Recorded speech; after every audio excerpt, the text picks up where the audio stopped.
Now, the landing tables at configuration, at execution time, it is meant to bring data from the landing over to the staging tables. That's what happens at execution. How does that happen? Well, at configuration, we have the concept of a mapping.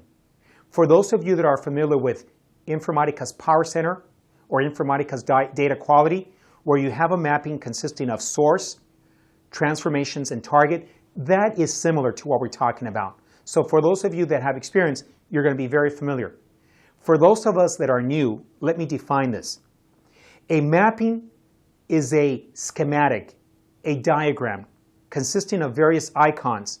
One of them will be the source data, that in our case is the landing, several transformations that change that data, and then the target, which in our case is the staging. So we're going to go from landing, transformation, staging. And in your labs, you're going to have many hours of creating these because mappings are powerful, but they're tedious to do.